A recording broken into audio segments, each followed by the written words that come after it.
Kita mulai dari sekilas saya ingin merefresh terkait dengan target kami Kementerian PDT di dalam RPJMN dan juga terkait dengan kebijakan-kebijakan yang dikeluarkan, dirilis oleh Menteri kami Pak Abdul Halim Iskandar. Jadi sekarang kita sudah memasuki era RPJM 2020-2024 dan ini target-target yang diemban oleh Kementerian Desa yaitu mengentaskan 10.000 desa tertinggal, kemudian mendorong 5.000 desa berkembang menjadi mandiri, merevitalisasi 63 kawasan transmigrasi, kemudian juga merevitalisasi 62 KPPN atau kawasan perdesaan prioritas nasional dan mengentaskan 25 daerah tertinggal. Dan ini semua masuk atau menjadi salah satu bagian di dalam desa. Jadi desanya ada 74.961 desa. Ini semua merupakan lokus kegiatan di Kementerian Desa yang tentu tidak bisa kami istilahnya merantasi sendiri. Jadi kami harus melakukan sinergitas, koordinasi dengan Bapak dan Ibu semua. Sehingga di event-event seperti ini kami memang berupaya untuk selalu terlibat sehingga kita bisa meminta feedback dari Bapak dan Ibu, para akademisi, dan tentu para pelaku juga, dan kita juga mengajak Bapak dan Ibu praktisi untuk masuk bersama ke desa.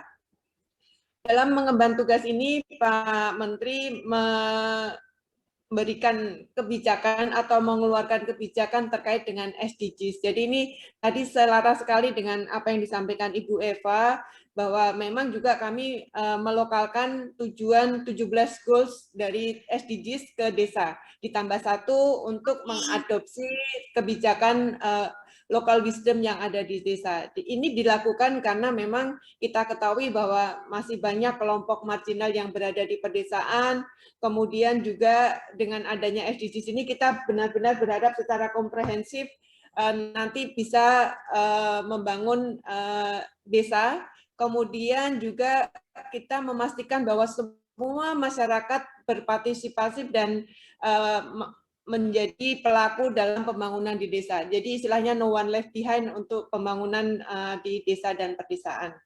Selain apa yang ditargetkan di dalam kementerian, kami sebagai Direktorat Jenderal Pengembangan Ekonomi dan Investasi, jadi kalau tadi Bu Eva menyampaikan tahun kemarin mungkin kerjasamanya dengan Direktorat Jenderal Pengembangan Kawasan Perdesaan ya Ibu.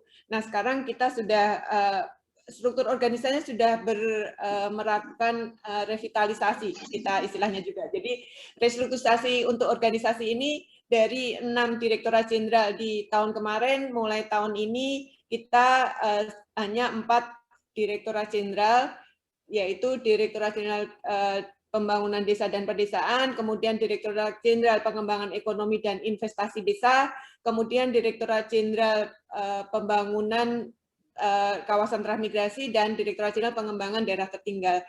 Jadi intinya memang di tempat kami, saya sebagai Dirjen untuk Pengembangan Ekonomi dan Investasi ini mempunyai amanah yang target yang harus kami emban itu cukup signifikan ya, cukup berat lah kalau boleh dibilang, bagaimana mengembangkan ekonomi di pedesaan. Dimulai dari sisi kelembagaannya, dari bagaimana kita berupaya atau mendapatkan target untuk mewujudkan BUMDes berkembang di 2024 ini nanti adalah 10.000, kemudian BUMDes majunya 1.800, kemudian BUMDes bersama berkembang 300 dan BUMDes bersama maju 200. Selain itu juga kita mendapatkan target atau pencapaian untuk kenaikan investasi mencapai 5% di tahun 2024. Bapak dan Ibu, apa yang kami lakukan ini tentu kami tidak bekerja dari nol, karena kami sudah memulai 5 tahun yang lalu terkait dengan terutama bagaimana mengawal untuk database BUMDes maupun database kegiatan-kegiatan lain. Untuk BUMDes kita sudah mempunyai aplikasi registrasi untuk para pengurus BUMDes, dan sampai bulan Maret kemarin kita sudah melakukan registrasi, dan yang sudah masuk secara online ini ada 41.847 BUMDes. Jadi ini adalah BUMDes-BUMDes yang secara mandiri melakukan registrasi melalui online di dalam SID kami, dan ini mulai dari Aceh sampai Papua. Jadi hampir semua memang sudah melakukan registrasi, walaupun kalau kita lihat pemetaannya untuk kawasan-kawasan timur memang masih belum banyak yang melakukan registrasi. Dan kita sedang istilahnya melakukan evaluasi juga, apakah memang mereka belum melakukan registrasi atau memang mereka belum ada BUMDes sebagai kelembagaan ekonomi di desanya. Dan kalau dilihat dari usahanya, ini cukup banyak dan cukup beragam dari usaha-usaha yang dikelola oleh BUMDes, mulai dari agribisnis, kemudian air kemasan, madu, toko serba ada, kopi, kios tanaman, dan sebagainya. Untuk salah satu upaya juga secara detail kalau tadi kebijakan umum kementerian terkait dengan pengentasan daerah tertinggal, pengembangan desa mandiri dan sebagainya, untuk pemulihan ekonomi secara spesifik Pak Menteri merilis atau mengeluarkan kebijakan terkait dengan pemulihan ekonomi desa. Terutama ini kita kembangkan setelah ada pandemi COVID. Jadi selama pandemi COVID, karena Kementerian Desa mendapatkan amanah untuk mengawal pemanfaatan penggunaan prioritas dana desa, sehingga target atau kebijakan-kebijakan dikeluarkan untuk selain mengawal penanganan COVID, juga mengawal pemulihan ekonomi di desa. Karena kita memang ketahui dampaknya COVID tidak hanya di kota, tapi juga sampai ke desa. Jadi kita juga berupaya bagaimana merevitalisasi BUMDes, kemudian melakukan digitalisasi ekonomi desa, kemudian ketahanan pangan, kemudian padat karya tunai atau PKTD. Dan ini kita lakukan dalam rangka pemulihan ekonomi di pedesaan. Kemudian selain itu juga, sebentar, mungkin slide-nya filenya sedang ada trouble. Prioritas penggunaan dana desa, Kementerian Desa melalui Permen Desa 13 tahun 2020, diantaranya adalah bagaimana dana desa ini dipakai untuk pemulihan ekonomi desa sesuai kewenangan desa. Misalnya pembentukan dan pengembangan serta revitalisasi BUMDes, kemudian juga penyediaan listrik desa, kemudian pengembangan usaha ekonomi produktif, dan juga terkait dengan pengembangan usaha ekonomi yang lainnya. Selain itu, kita juga untuk prioritas penggunaan dana desa, ini bisa dilakukan dengan pendataan desa. Jadi dana desa bisa dipakai untuk pemetaan potensi, pemetaan sumber daya, pendataan profil desa, dan ini nanti mungkin Pak Hardian lebih banyak langsung prakteknya ya, nanti mungkin beliau bisa menyampaikan juga apa yang sudah beliau gagas dan beliau kelola sebagai desa binaannya, dan saya memang mengapresiasi apa yang sudah dilakukan teman-teman IPB. Kemudian juga bisa dilakukan dana desa ini untuk pengembangan desa wisata, kemudian penguatan ketahanan pangan dan desa inklusif, serta adaptasi kebiasaan baru untuk desa aman COVID. Mohon maaf Mas Helmi, ini paparannya nggak muncul ya? Iya Bu, ini paparannya nggak muncul. Atau bisa saya share langsung dari sini? Oke. Sebentar ya Bapak Ibu, mungkin sedikit kendala. Saya kirim ke Mas Helmi.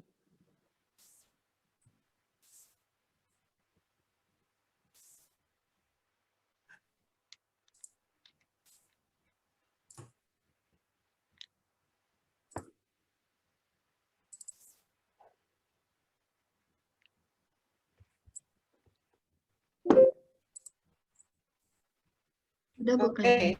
Alhamdulillah. Saya sudah kirim juga ke Mas Helmi. Kita lanjut ya, slide berikutnya.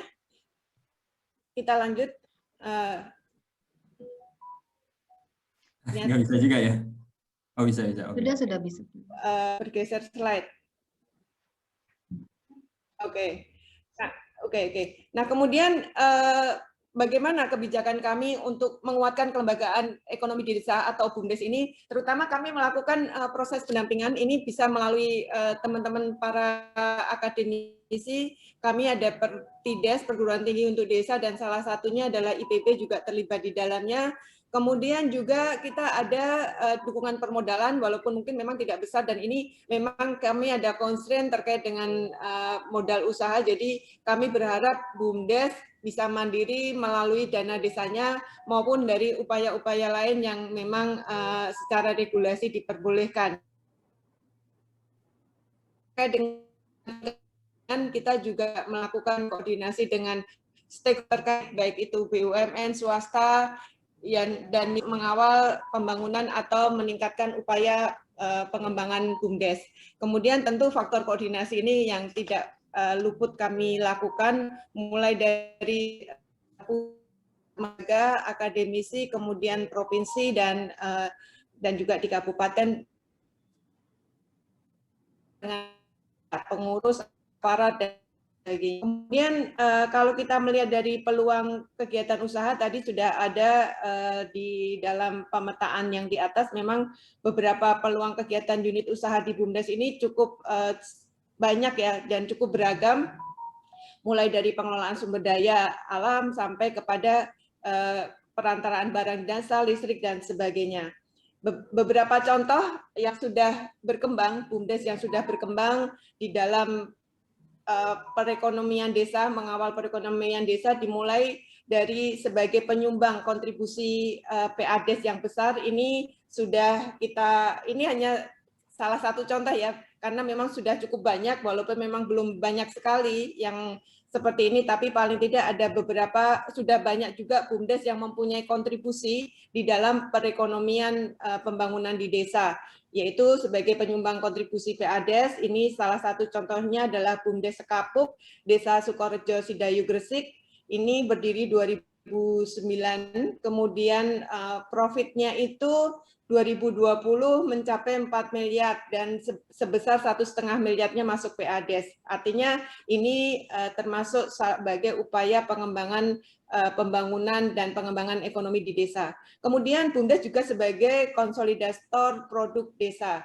Jadi ada beberapa BUMDes yang memang berperan untuk menampung secara mandiri produk-produk unggulan yang ada di desa. Kalau ini adalah sebagai salah satu adalah Desa Galengdowo, ini menampung dan mengelola secara mandiri peternakan susu sapi yang dihasilkan oleh warga. Kemudian juga ada BUMDes sebagai pengungkit kegiatan ekonomi masyarakat. Ini diantaranya adalah Desa Pujon Kidul, ini mungkin di Malang sudah sebagian besar Bapak dan Ibu mengenal terkait dengan kafe sawah ini, kafe Pujon Kidul ini, dan ini mempunyai 10 unit usaha dan berkontribusi terhadap PADES-nya 1,7 miliar per tahun. Kemudian BUMDes juga memberikan pelayanan terhadap kebutuhan yang belum diberikan pemerintah. Sebagai contoh, misalnya ada desa yang elektrifikasinya masih rendah sehingga dia menjadi memenuhi pemenuhan listrik dari masyarakat desa. Kemudian juga ada desa BUMDes yang menyediakan jaringan internet atau wifi untuk pemenuhan masyarakat desa. Selain itu, BUMDes juga berperan untuk menjalankan proses produksi dan peningkatan nilai tambah.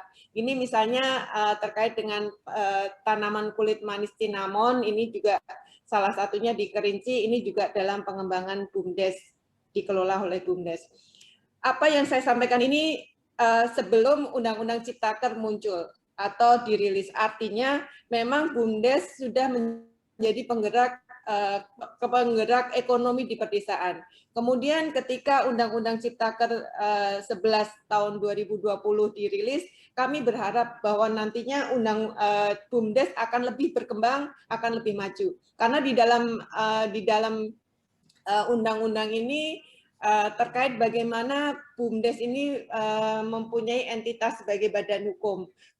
Kemudian juga BUMDes dapat menjalankan usaha ekonomi dan layanan umum.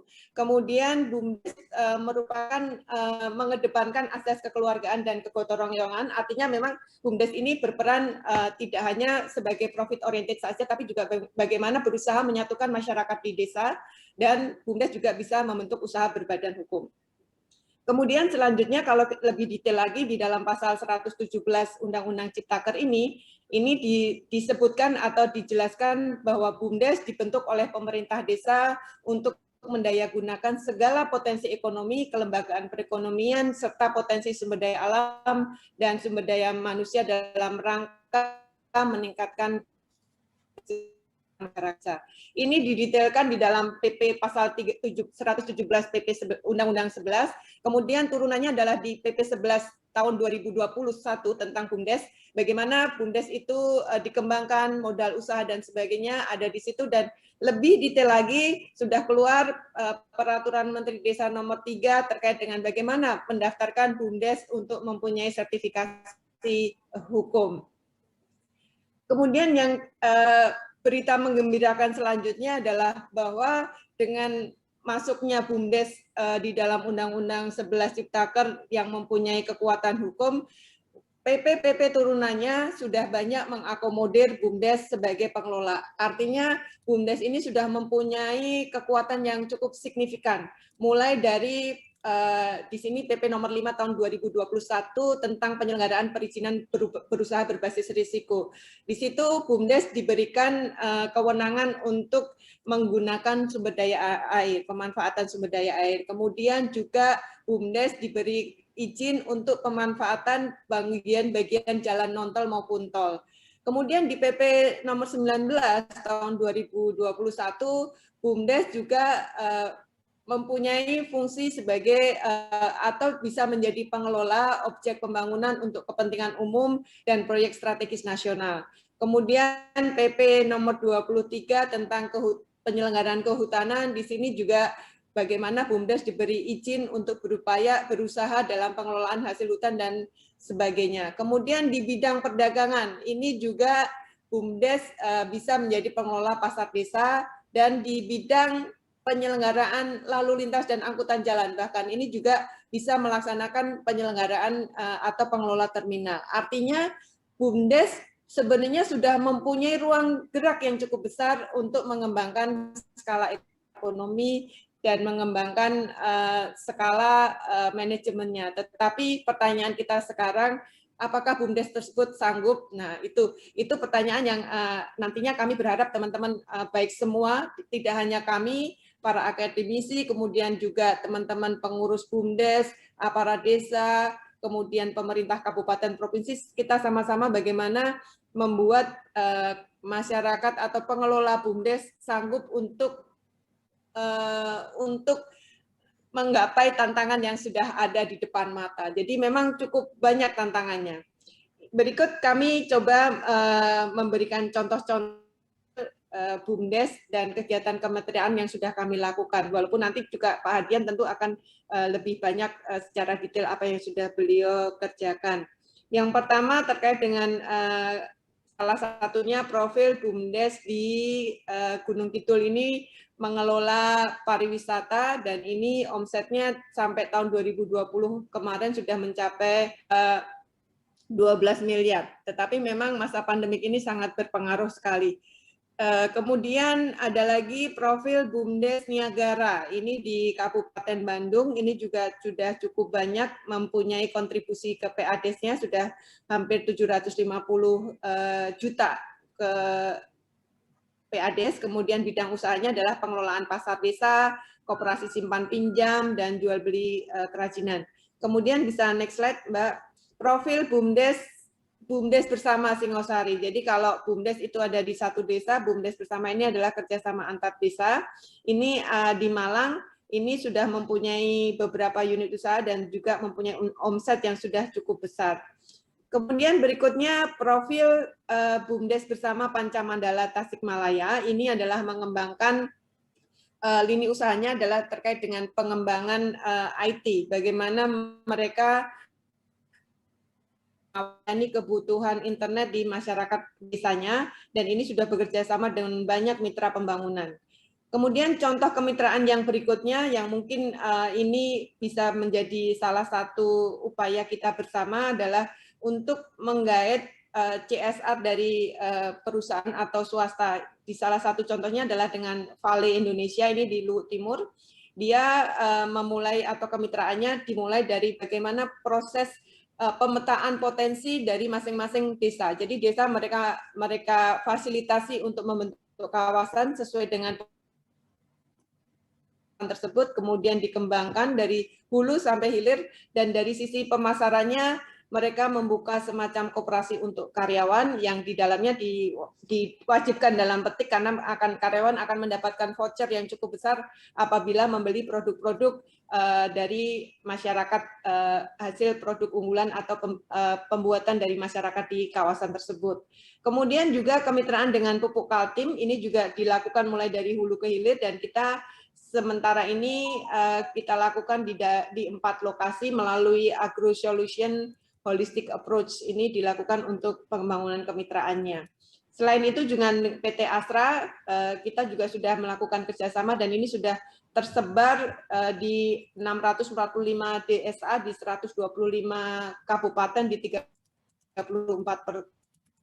provinsi. Cukup prospek yang cukup menggembirakan. Artinya memang sudah banyak stakeholder yang kita ajak atau memang berkomitmen untuk membangun desa. Sekarang kesempatan bagi kita bersama bagaimana mereka kita guide untuk masuk mengembangkan desa. Saya lupa belum masuk di sini. Minggu kemarin kami baru saja saya mendampingi Pak Menteri di sekitar Magelang. Di sana ada Balkondes berupa homestay yang mengelola atau ketua pengurus BUMDesnya yang saya salut adalah alumni IPB Ekonomi Syariah angkatan 49. Jadi saya sampai bilang teman-teman, ayo bikinin vlog buat inspirasi buat teman-teman alumni yang lain. Mohon berkenan untuk bisa masuk mengawal pembangunan di desa. Demikian Bapak dan Ibu, apa yang bisa saya sampaikan, sedikit sharing yang kita sudah lakukan, dan tentu kita berharap feedback dari Bapak dan Ibu, dan dengan sinergi yang kuat dan erat kita tentu bisa pertama bisa mengatasi pandemi kita COVID yang kita alami, dan tentu kita juga bisa memenuhi atau menuntaskan target-target yang kita mendapatkan amanah bersama untuk pengentasannya.